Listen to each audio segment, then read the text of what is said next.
ചതഞ്ഞ ഓട് അവൻ ഒടിച്ചു കളയുകയില്ല, പുകയുന്ന തീയിൽ കെടുത്തിക്കളയുകയുമില്ല.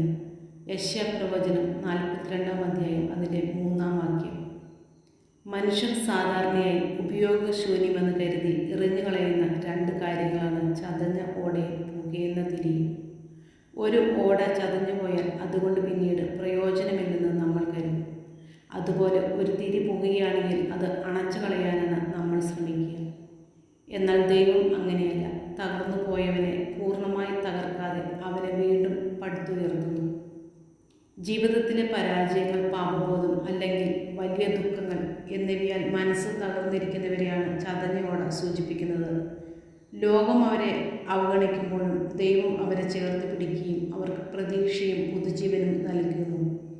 പുകയുന്ന തിരി എന്നത് ഒരു വ്യക്തിയിൽ അവശേഷിക്കുന്ന അവസാന പ്രതീക്ഷയോ വിശ്വാസവുമാണ്. അത് അണഞ്ഞു പോകാറായ അവസ്ഥയിലാണെങ്കിലും ദൈവം അതിനെ ഊതിക്കെടുത്തുകയില്ല.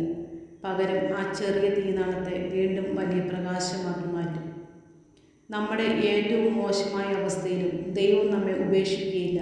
ദൈവസ്നേഹം കൊണ്ട് നമ്മെ വീണ്ടെടുക്കും.